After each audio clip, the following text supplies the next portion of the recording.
he's finite, he's temporal, he's like prone to like illness and no, not illness maybe, but he's prone to like harm and suffering. But in his divine side, he's like eternal, unchanging. I understand that, but I think that's where the contradiction lies, because if you're saying there's one center of consciousness, and that center of consciousness is Jesus Christ, that center of consciousness is both limited and unlimited at the same time. It's human and fundamentally unhuman at the same time. That's what I'm saying. This is where the contradiction lies. What do you mean by consciousness though? Like one awareness here with these two natures that are different. How would that be a contradiction actually? What would be the logic? What I'm saying is that if you look at the attributes, of, for example, God, what are the attributes of God? Eternality, all-powerfulness, creation, being uncreated, as they say, things along the lines, All right, so now what I'm saying is, if we talk about Jesus Christ, you're saying he has a human side and he has a God side, yeah? Human nature and God nature, fine, divine nature. I'm saying, so this Jesus is one center of consciousness, one person, okay? Jesus, one person, correct? Yeah. Okay. Now Jesus, the one person, is both human and God. Yeah, true man, true God. Yeah, all right. Now, I'm saying, when you're saying he's human, that means to say he's created. Yeah. He's created, he's limited, he's not omnipotent, he's not omniscient, he doesn't have all knowledge, he does not have all power, correct? Okay, yeah. But at the same time, he does have all power because he has a godly side. This is, for me, it's the same as someone saying to me that someone is a tall, short man, or that there's a circle squared. That would only be an issue if there were like a square circle is mostly like a square and circle at the same time in the same way. Yes, that's what we're saying about Jesus. We're not saying that about Jesus either. I'm here, behind you. Okay. He's not God and man yet in the same way. Rather, they refer to distinct like natures of him. The natures are like that, but they're expressed in a single person now. You kind of get what I'm saying? I know what you're saying, but that's what I'm saying is the contradiction. I mean, the thing is though, like I feel like when you use the analogy of the like square circle as tall short man, it's not an analogy. It's just and I mean the example, right? Like, that doesn't really apply because in that case, right, the person is like those two things at the same time in the same way. Yeah, that's what. Okay. Jesus isn't the same those two things at the same time in the same way. Okay, Jesus. At the same time, but not in the same way. Okay, listen. You said the same time, but not in the same way. All right. Yeah. Jesus Christ. Yeah. Okay. Is there any point where he doesn't exhibit either the human nature or the divine nature? It'll be impossible for him if that's his nature. Like, it's like he Right. can't exhibit non-human nature. So he exhibits both at all times. Okay. So therefore, the conditions of contradiction apply. There are conditions for contradiction to apply, right? If these conditions are that there are 8 conditions, for example, in some traditions mentioned. But one of them is that if they're in the same place and the same time and they're opposite things, it's a contradiction. For example, if I say there's a tall man and a short man. If I'm tall today, I'm 6'6", okay? But when I was 6 years old, I was maybe like, I don't know, 3 foot tall or something. I don't know how tall they are, yeah? So I was short comparatively to how tall I am now when I was 6. So I was the same person, let's say, 2 different heights. There's no difference of opinion here. There's no contradiction here. But if I say, look, I'm tall and short at the same time, with that caveat, so I'm tall, I'm 6'6", but I'm 3 foot tall, both at the same time. Therein lies the contradiction. I'm saying with Jesus, if you're saying that he's all powerful and he's limited and that he's all knowledgeable, but he has limited knowledge, both at the same time. In other words, if he exhibits both the human nature and or if he possesses both the human nature and the divine nature in his one center of consciousness, then that's where the contradiction lies. Yeah, so the way we will resolve that is by so there's lots of ways, it was developed. Say again? There's a lot of ways that we can reconcile that. Okay, so go ahead. Like, the best way is like we say that Christ has 2 wills, first of all. Sorry? We say that Christ has 2 wills. We say that Christ has 2 minds. God has 2 wills? Yeah. No, Christ has 2 wills and 2 minds, right? Okay. And so that can explain the differences there. Because if he had one mind that knew things, didn't know things, that wouldn't make any sense. But he has 2 minds, right? And he has 2 wills, right? In one will, right, he can do anything. In another will, he is dependent and weak. You're saying Christ has 2 wills? Yeah. That's new to me that you're saying that. That's really, interesting. That's like, I think the heresy that Christ has 1 will is called a coronarianism. Okay, no problem. Let's go with it, yeah? The 2 wills. Which one is superior to which? The divine, of course. So, now if I ask you a question, right? If Christ has 2 wills, and Christ is part of the Trinity, So are there full wills in the Trinity? No, because the human nature isn't a part of the Trinity. It's not part of the Trinity. Okay. Remember, we see it's called a hypostatic union, not hypostatic Hypostatic combination of union. mix. Okay. It's a hypostatic union. All right. So Not Jesus. an issue for Oriental Orthodox. Great. So Jesus is part of the Trinity, Yeah. but the divine Jesus is part of the Trinity, not the human Jesus. Yes. Yet, Yeah. the human Jesus and the divine Jesus are inextricably linked. Unified, yeah. How does that make sense? What do you mean? How does it not? Let me explain that again. You're saying, or you've said, that the figure of Jesus Christ has two wills. Yeah. You have the divine will, and then you have the human will. Jesus is part of the Trinity. Yeah. There is one center of consciousness called Jesus Christ. Yeah. It possesses two wills. Yeah. Okay? Now, what I'm saying is, if that is the case and they're inextricably linked, then is there not full wills to the Trinity? If Jesus, Jesus has one will, there's one will in the Trinity. you've just said that Jesus has two wills. Yeah, but the will of the divine side is the will of the Trinity. That's the Trinity's one will. That's the divine side has that one will. So is the human side irrelevant In what sense? in the construction of the personhood of Jesus Christ? Well, relevant. I mean, before he became unified to that human nature, it was relevant. That's relevant now. Now they're unified. I don't know what you mean by irrelevant. Okay. Like he can exist without it. Yeah, if you mean by that. If Jesus Christ became unified with a human nature, then the fundamental nature of the Trinity, which is that you have the Father, the Son, and the Holy Spirit, that must have changed. If the Son now has two different natures.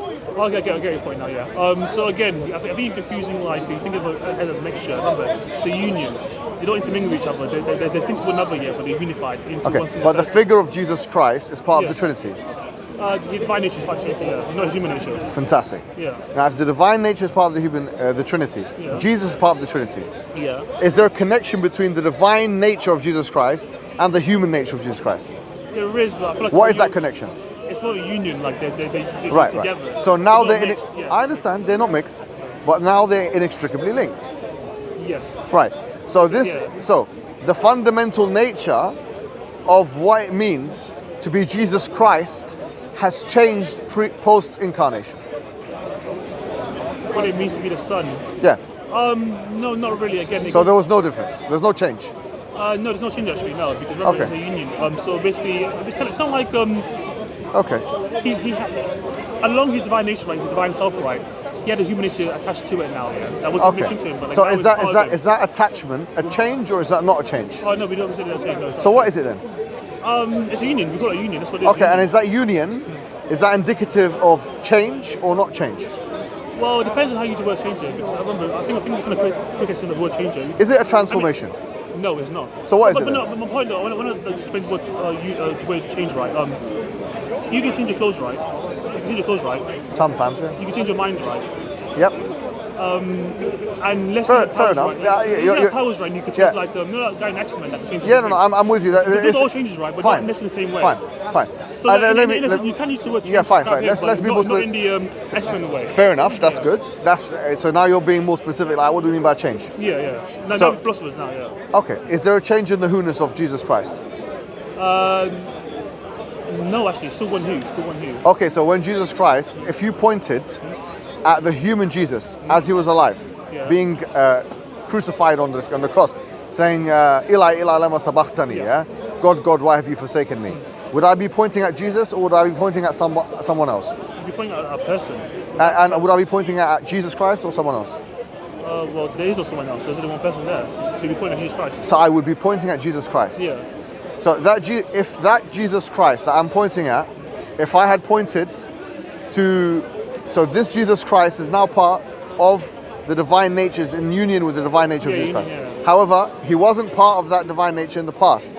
No, it wasn't. It didn't exist. Okay, so what would you call the fact that if I were to point at the human being of Jesus Christ, at one point I would be pointing at Jesus Christ, and that if I didn't in the past, I would not be pointing at Jesus Christ. What would you call that kind of thing? No. But remember, there's only one person. He didn't become a new person, a different person. I understand, Same but person. you've said that he's taken a human form, right? So when you say Jesus, right, that's the who there. That's the person. That's the hypostasis. Yeah, there. yeah. So before and after, it still be Jesus. It still be the same person. It still be The human Jesus, Yeah. is that part of the who-ness of Jesus Christ? No, remember that's nature. That's the whatness of it. No, the human. If I were to point, is the word. but when I say if I say the who-ness here, I'm talking about if I point at him, if I point at Jesus Christ, but whilst he's being crucified on the cross, according to you, yeah, we don't believe it, but we say crucified on the cross. Am I pointing at a person? Yes, you are. Yes. And who am I pointing at? The word, the Son of God. Jesus Christ. Yeah. Okay. Now that Jesus Christ, what age was he when he was being crucified? That's the basic. Let's say 33 basic arguments. 33. No problem. Whatever you say. 33. Yeah. So 34 years before that, if I were to point at that cross or anywhere in the world, I would not be pointing at the human Jesus Christ because he would not be born. Correct? He wasn't called Jesus Christ yet, but he'll still be the word. Still be the same. No, but the human Jesus Christ was not born 34 years before that in the moment. I mean, I think about this way, like, let's say you go to work, right? You wear a policeman costume, right? And I say you're a policeman, right? But earlier you wasn't a policeman. Does that mean you changed, or just like? Yes, it does. Yes, it does. Yeah, change in that sense. In that sense, yeah, I agree. In that sense, yeah. Okay. But you're not changing as in like you become a different person. Or I'm saying that 33 years 34 before, 35 years. Let's go. 50 years before the alleged crucifixion. Was the human Jesus Christ on the earth or not? No, it was not. Okay. So 50 years before the crucifixion, he wasn't on the earth. No. Then he became on the earth. Yeah. What do you call this before and after? What do you call it? Incarnation. Incarnation. Yeah. And what does the incarnation signify? Was there a turning point? Did it signify some turning point or not? It signified the union between a created human nature to the divine nature, and it was expressed in the one hypostasis of Christ. Right, I understand. Yeah. And that change that took place before and after. It wasn't a fundamental change, it wasn't an eternal change, it wasn't a nature change, but more so like this more so like an expression. Compositional change. Yeah, compositional change, yeah. Like Oh, fantastic. No, Okay. That's what, yeah. Now we get into like kind of early church Christology, but to make it simple, expression, it can be expressed differently. Well, it's more early expressed solely by a divine nature. After the incarnation, it can be expressed through a human and divine nature. It's not just expression. Yeah. Because if I were to point at the Jesus Christ 35 years after that point, or when he was on the cross, say, if I were to point at him, I'd be pointing at, if I say, who's that? Would that be an unintelligible proposition? If there was someone on the cross, I'd say, who's that? And the word of God, Jesus Christ. Yeah, great. So you would answer it. Yeah. Good. So the who-ness of Jesus can be expressed in a different way. Define who-ness. When you say who, right, you're talking about the person or the nature. Because the person didn't change. The person was same before and after. That's what I'm saying. The whatness changed. What I'm saying here is the that way was changed. No. I'm talking about the person. I am actually talking. So same. Before Jesus called. Well, here's what I'm saying. That's why I'm debating with you right now. Because I'm saying that if I were to say, if the Jesus Christ was there, and I were to point at him and I say, who's that? Yeah. Or someone says, who's that? And he pointed at him and he was alive, walking on the earth. I'm saying, is that an unintelligible question or is it an intelligible question? Intelligible question, yeah. It's an intelligible question. Yeah. And can it be answered? Of course, yeah. Yes. Now, would that answer be the same when he was alive versus before he was born, or would it be different? I guess like if I met Jesus Christ in the Old Testament, right, as like a figure in the, like into the Lord. Right? Do you understand my question? I think so, yeah. Okay, let me put it in a different way for you. Jesus, give me a second. Jesus Christ walking about in the earth, yeah.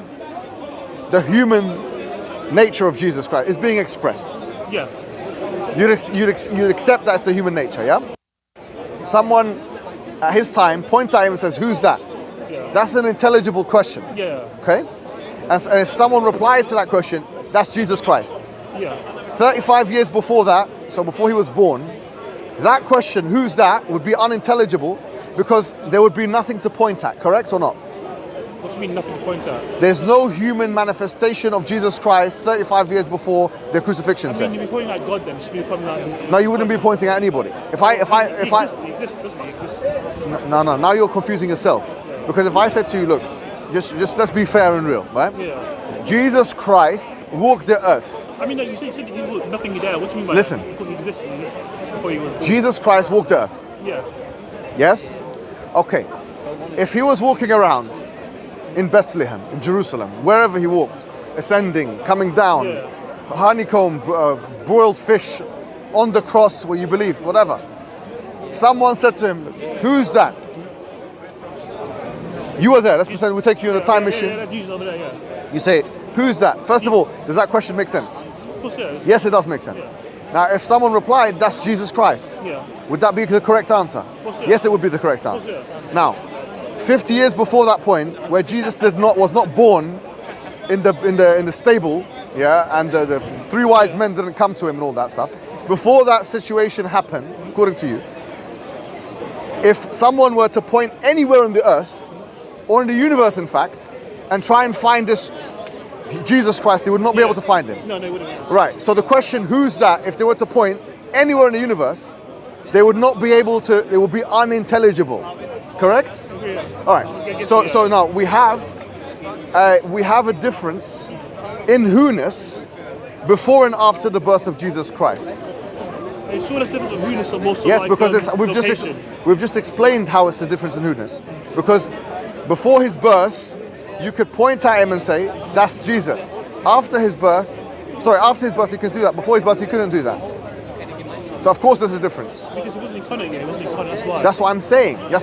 The point is that I'm saying the doctrine of the incarnation has brought about a logical fallacy, a contradiction which cannot be reconciled by the human mind. So because before he was incarnate, I couldn't find him anywhere, how does that lead to a logical contradiction? I'm saying that the hypostatic union or the doctrine of the incarnation, which many church fathers base on the first chapter and the first verse of John.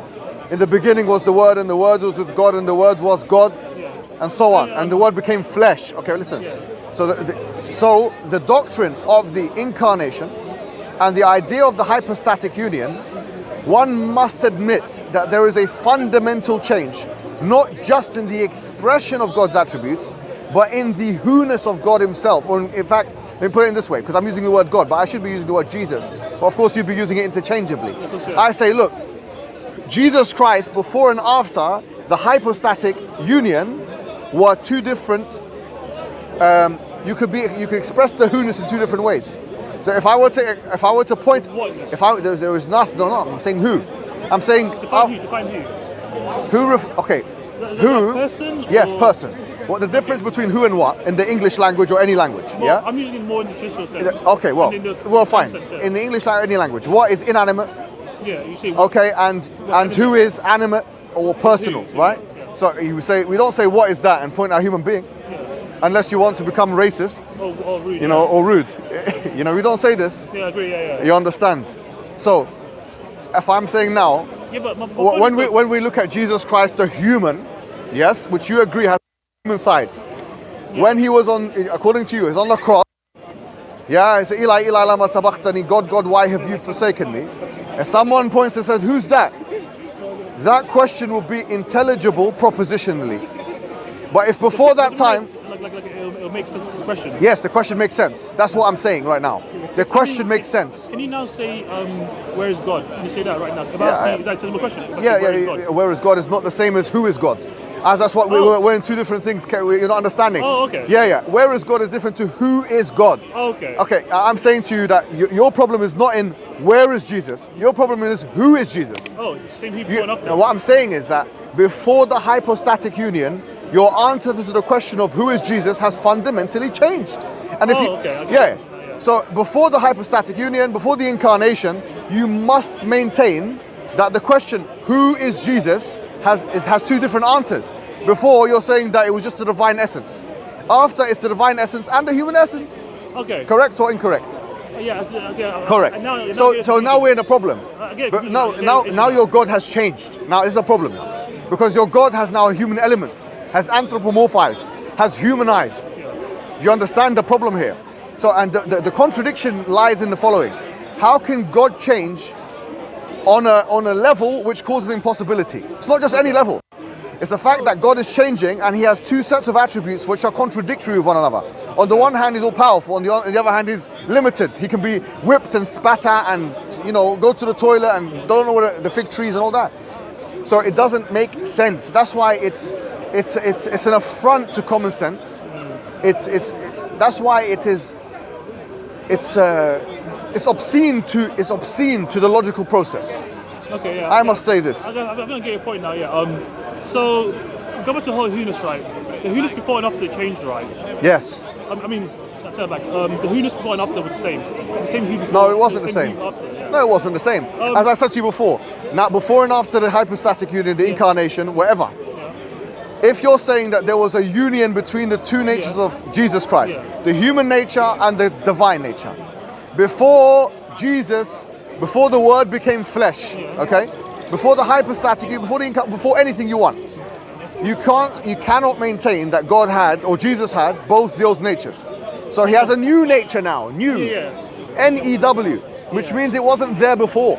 Yeah, I agree. Yeah. Which means now, if I were to point out Jesus, say who's Jesus? Jesus, the divine one, do you want, or do you want the human one? We have two Jesus now. No, remember, the human nature did not instantiate Two natures. The human nature did not instantiate at all, yeah. Of course it did. Instantiate, it became flesh. It was there in the human walking around. It didn't instantiate at all. Is that what you're saying? Instantiated, but not as a hypostasis. It didn't form another hypostasis, rather. It was simply expressed in the person of Jesus Christ, the person of the Word of God. The human expression was manifest for all to see on the cross. Otherwise, the cross means nothing. Otherwise, the crucifixion means nothing. Otherwise, it's all fiction. So you can't say it didn't instantiate at all. It did. Because you believe in the doctrine of the ascension. You believe in the doctrine of the crucifixion. You believe in the doctrine of the resurrection. So when that was happening and people could see it according to you, was that a physical instantiation or was that not a physical instantiation? So when I say instantiation, right, what I mean there, so firstly, right, the abstract would be the nature, right, and the concrete would be the person hypostasis there. It didn't concretize into an actual hypostasis as an actual person to Christ. There's still one person there, but now he just had another expression now. He had a human flesh expression and a divine expression alongside each other. You're using the word expression to try and run away from the fact that the who-ness of God, according to you, the who-ness of Jesus Christ, fundamentally. So look, if Jesus Christ is God, do you believe is God? Of course, yeah. Yeah. Jesus is God, yes? Yeah. And before and after, this Jesus God, he now has a new nature, a human nature, which he didn't have before. So your God changed, correct? And he changed in the X-Men sense. Oh, whatever. He changed in the sense of he changed in who-ness. He changed now when I say who. One who, not two. Are you sure about that? It's one who, one who. Okay, so one who, yeah? Yeah, one who. Yeah. Okay, you said Jesus Christ has two wills. Yes. Okay, two wills, and he has two natures, correct? Yeah. He has what? The human nature? The divine nature. And he has the divine nature. Absolutely, yeah. Is the human nature the same as the divine nature? No. Great. So now Jesus has a human nature, and if I were to point at it, it's intelligible for me to ask who is that, and for someone to answer it's Jesus Christ. Point at nature. Pardon? Point at the nature, do you say? Point at the nature. Not at the nature, because that's a Neoplatonic thing.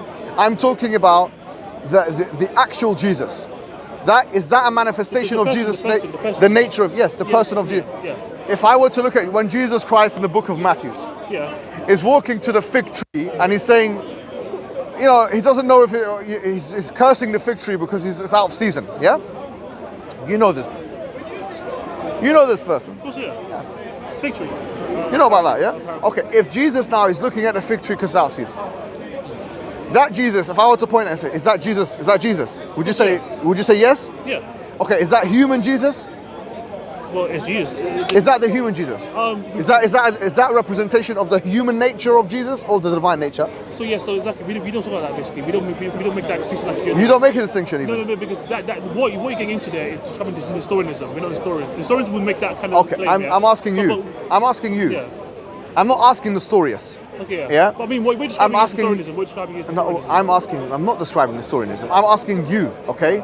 In your understanding of the hypostatic union, in your understanding of the incarnation, in your understanding of the Trinity and Christological process, I'm asking a question. If I were to point at that Jesus, who am I pointing at? Jesus, the person Jesus. The person. Beautiful. Like, if I point at you, I'm pointing at human nature or I'm pointing at Mohammed Hijab. If I point at you, I'm pointing at your human nature or Mohammed Hijab. I'm saying that your point, there's only... Same logic, no, it's not the same logic. I am saying there's no contradiction between the human nature and Mohammed Hijab. There's only the human nature with Mohammed Hijab. Yeah. Do you understand? I know some people think I'm a better human. That's a different situation, different story. That's something. But what I'm saying is that there is no conflict of. What we're saying is that your human nature construct, there's a conflict, direct conflict with the divine nature. You can't be all powerful and not all powerful at the same time. Do you understand this point? It depends. Not in the same way, yeah, but remember, they're essentially differently. So like, so of course we agree that God can't die, right? God can't die, right? In his divine Do you believe nature, Jesus is one person or two people? Of course, one person. One person. Of course, yeah. Oh, beautiful. Yeah? Yeah, I mean, that's excellent. This whole time. Excellent. Yeah. Okay. Jesus Christ is one person. Yeah. Yet, he has two natures which have contradictory attributes. Do you accept this proposition? Yeah, sure. Beautiful. That's all I wanted you. Live with that, please.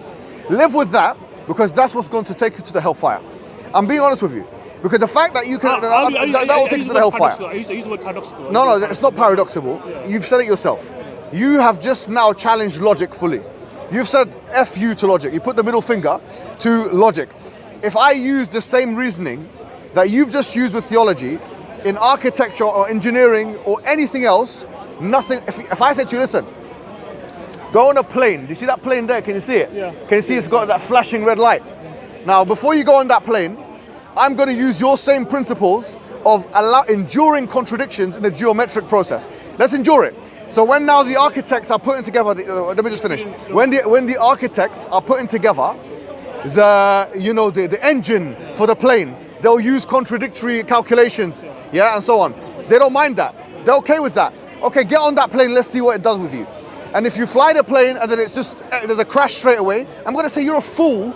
We've already told you that this is a death trap, and you've gone into it. I think you no, I'm being serious. Honestly, genuinely, bro. Honestly, with all due respect, you've accepted. Just allow me. Let me finish the train of thought. All I want us to do is be fair and honest, Aki. Yeah. You're a good man. I like you. You don't know me. No, but you're coming across as respectful. Thank you. Okay, and I accept that. I want you to now realize something. If you accept this for yourself, yeah, that you can have a person who you consider to be God with two contradictory set of attributes. Don't make it category again. You said that on the camera, bro. Like I know, but I had implied a category distinction though. What do you mean? I mean, like you're making it as though there's one category there, and that one category is this and that. No, it's not category error. Yeah, that's category error. Why? Thing is though, I'm making it because there's a category distinction though. There's distinction of categories there. There's the human nature and the divine nature. I know I understand that. What I'm saying is that those two are incompatible. I'm saying you've said it yourself. You said that he's got the human side and he's got the godly side. Yeah. I'm saying that will take you to hell. That's a ticket to the hellfire. Because of all due respect, and this is. I mean, I'm saying you do that. I mean, I believe you're going to hell too. You're going to go to hell. No, I know, no problem. I'm saying to you that is a ticket to the hellfire, because now God has made it easy for you. That's why the Quran offers the most simple argumentation ever. Him and his mum used to eat food, showing you the human limitation. All I need to show you is that these people cannot be God, because they have human limitations. You've accepted that. Okay, there is a contradiction between the human limitation and the godly attribute. Now that you've accepted that and you're living with that, you want to die with that, yeah? You want to accept that a human being, a Middle Easterner like me, yeah, is your God that you bow down to, yeah, with human limitation, you bow down to that, then okay, that's where I would say to you, that's fine. You live with that, you die with that. As for me, I personally believe that there is a God with no attributes similar to human beings in the sense of limitation. No limitation to a God ever. Do you really God has a shin and a head? No. Well, no. No, it's fine. No, it's fine. No, it's just fine. We don't believe in a shin like the human shin, anything like that. Anything which has wording like... Pardon? The Atharis do not believe that the shin is like the human shin, or that's so not. You be Athari then? That is the view of the Atharis, yeah. Is that your view? Yeah. Yeah. So I remember in your debate with David Wood though, you mentioned how David was quoting these verses right about God having these body parts right. You said that's stupid, right? But there is in your debate with David Wood, right? You mentioned when he quoted verses saying that God has body parts, right? You said to him, I can't remember what I said. Get a transcript. But what I'm telling you right now is that the view of all of the Sunni Muslims, whether they're Athari or whether they consider Ash'ari or Maturidi or whatever, no one believes that God has a human body parts. Even Ibn Taymiyyah? Even Ibn Taymiyyah himself, who wrote that in his books very clearly. It's a misconception. Even Western academia says this, bro. All you have to do is read John Hoover. Even if you read Wa al-Halaq, Christian, yeah? Even if you read, John Hoover's he's an atheist for all I know, yeah? and so on, these individuals who write about him, they acknowledge that about him. So it's a misconception. What I'm saying to you now is clear. We do not believe in a God with limitations like that. I feel confident that if I worship such a God with no limitation, that is all powerful, all wise, all knowledgeable, that if I worship him, that he will do good by me. I don't worship a human being, I don't worship an animal, I don't worship, because in my view, if I can beat the God, if I can beat him, or I can burn him, or he's susceptible to destructibility or generatability, I don't think that's a God. Anything susceptible to generatability or destructibility is not a God. Do you know what Jesus to Peter? Pardon? After Jesus cut the ear of the God off, right? Yeah. What did you say? Sorry? When Peter cut the ear of the God, yeah, that's when he captured Jesus, right? What did Jesus say to Peter? Go ahead. If I wanted to, I could send all my angels right now, save me. Okay. He was in full control. If he wanted to be saved, he would have been saved. Yeah, he chose to. It's full on willingness. He also said, I by my own will can do nothing. I by the finger of God. I by the finger of God cast out devils. I by the Spirit of God. The Father is greater than I. Yeah, I agree. I mean, you know these verses, right? No. Think about a second. Do you believe that though? When you said, I do nothing more on accord, only what the Father doing. Do you believe this? Do I believe what? I don't believe. Look, no. When you said, what's the question? I can do nothing of my own accord, only what the Father doing. Do you believe that? That only the God can do it. No, Jesus says, I can do nothing of my own accord. I can of my own self do nothing. Only what I see the Father doing. Say again? Only what I see the Father doing. Only what I see the Father doing. Do you believe this? Only what I see the Father doing. Do you know this verse? No. I mean, if you're asking me if I believe in it, right? I mean, like. I don't believe that what is. Let me answer your question. If you use the Bible against me, then use all of it. No. Why should I? Well, why use it all then? Why use it all against me? No. Because. Why quote like, what is the Bible? When I show you something else. What is the Bible? Huh? What's the Bible? A collection of books. Which ones? The 72 books, 73, 72 books. 72 books, according to whom? The Catholic Church. Okay, what about Protestants? They're not part of the Church of Christ. How many books are in their canon? 66. 66. Yeah. What happened to those 5 or 6 books? More than that. What is it? Yeah. 6 books, yeah? Oh, that's the thing though. So Protestants, they have no authority to determine the canon. We do. Oh, okay, great. For them, it's purely just like what they feel like. So what happened to those 6? Do you believe that those 6 books are part of the canon and those Protestants don't believe in that, right? Yeah. Excellent. So who got to decide what's in the canon and what's not in the canon? The Church of Christ, the church. Which church? Which meeting? The one. Which council? So the canon was closed at Florence for the year, but I think it's in the 15th century. But Council of Florence, they canon the Bible. The New Testament canon was decided well before that. Who decided? What council was it? I don't think so. I think Carthage, maybe Carthage. I think. There was no council. So, how the New Testament was decided, the stronger opinion is that it was Athanasius, okay? In the 4th century. His canon isn't fully the same as ours. So it was Athanasius. It can't be him because he's it can't be him. Exactly no problem. You can read J and D Kelly's Early Church Fathers. I read him, yeah. All right, read him again and with greater attention this time. What I'm saying is that the stronger opinion is that Athanasius is the one who decided upon the canon. There was no council. J&D didn't say that. J&D didn't say that. There was no. I read him. He didn't say that. He said Athanasius decided. There was no council, and I would challenge you to find one. There was no council that decided on the canon of the New Testament. Florence. There was no council that decided upon the canon of the New Testament. Are you listening to me or not? Yeah. I'm saying that is well known. Okay. Okay, what is the council that decided on the canon of the New Testament?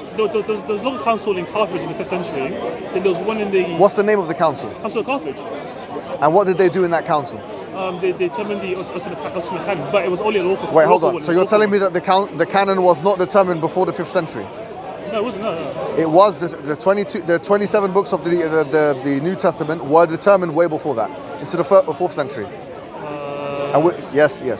So the idea was that you had the New Testament canon before the 5th century in Carthage. Clearly, and it was not decided by a canon. Athanasius is the one who decided. Yeah. Who gave him the authority? I mean, he didn't. All I can say is that he didn't. Who gave him the authority though? He didn't define it. So who defined it then? The church as a whole. The church fathers in the first 300 years. The church. No, I'm asking a question. The magisterium. In the first 300 to 400 years of Christianity, in the first 300 to 400 years of Christianity, was there a consensus among church fathers of what the New Testament constituted of?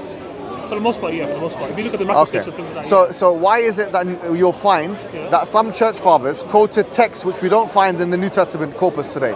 Like the Didache, like the Apocrypha. Yeah. So why is it that you find that these texts are quoted by some church fathers? We read the Apocrypha, those actually looks like the Apocrypha. I know you read this, they're not canonized as part of the New Testament.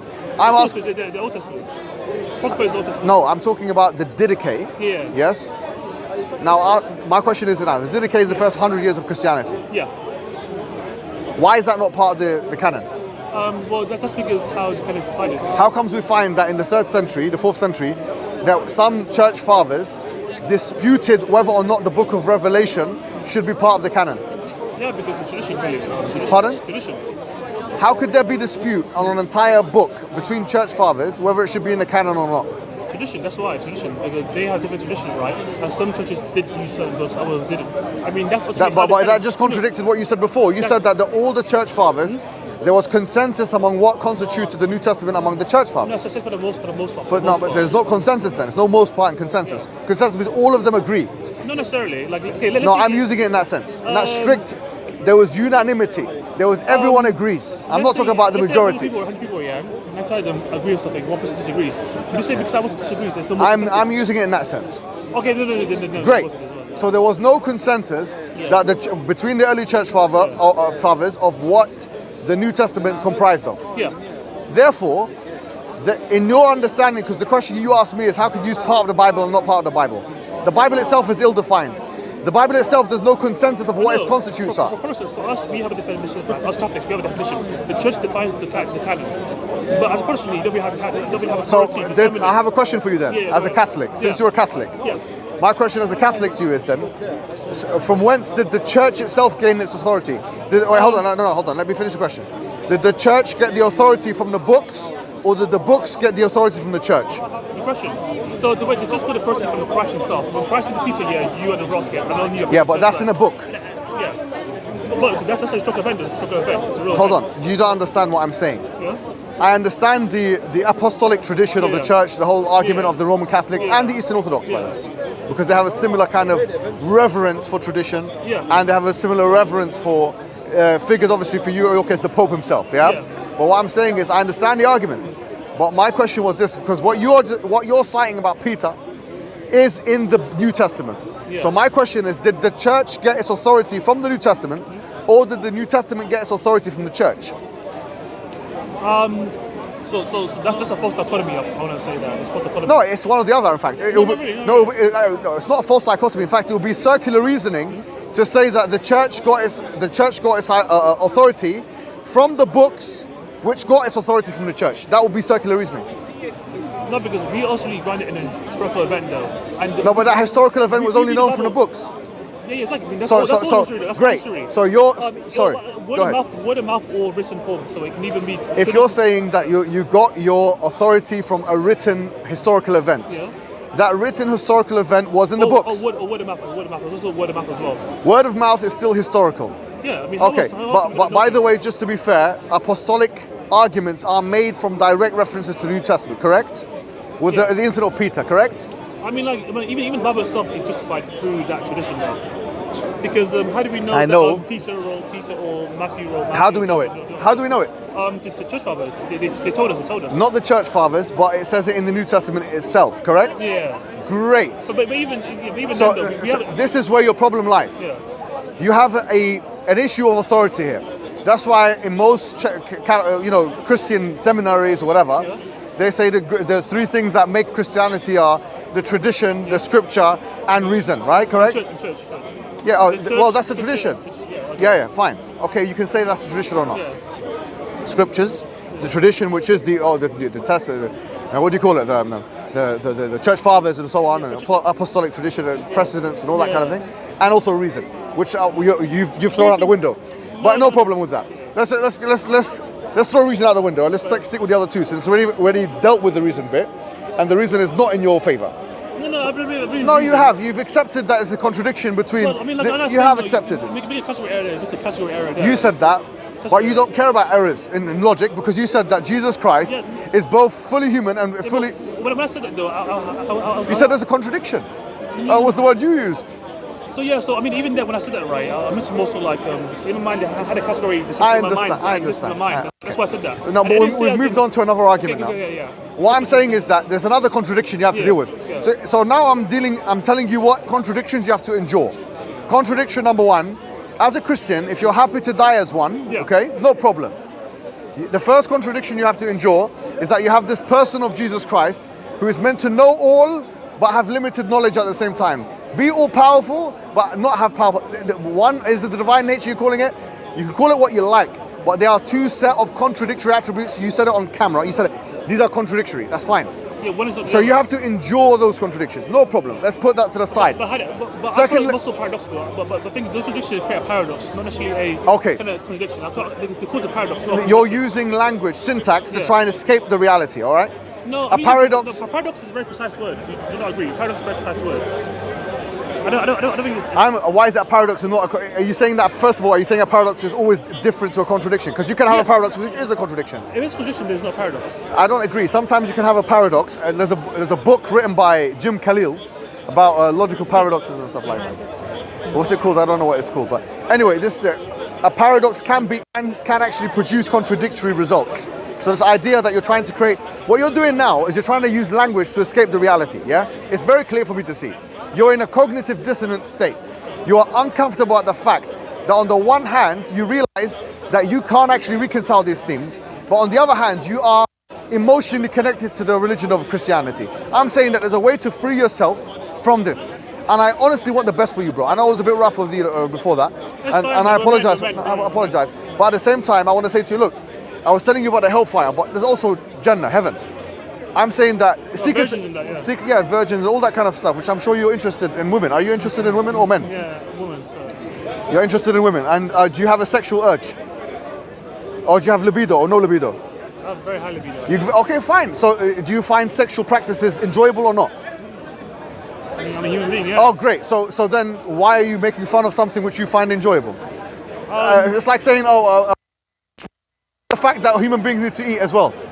I mean, of course, we have to have sex. We enjoy it. Yeah, Every human being enjoys it. I mean, you do that. You make fun of Jesus because you have to go to the toilet. And I don't make fun of him. I would never make fun of Jesus Christ. I'm not allowed to make it. But the idea that God is doing these things. No, I'm saying I'm not making fun. I'm saying that you can't have a God that goes to the toilet, or that God that's born out of a mother's womb. Why? Because of the thing I just told you. If God is all powerful, if God is beginningless, you can't be beginningless and have a beginning at the same time. This is a contradiction you are going to have to endure. Only if it's in the same way. It's fine. But I'm saying you can go to heaven, which you believe in heaven, right? Of course, yeah. And you believe that you can get whatever you want in heaven, right? Well... What kind of heaven would it be if I can't get what I want?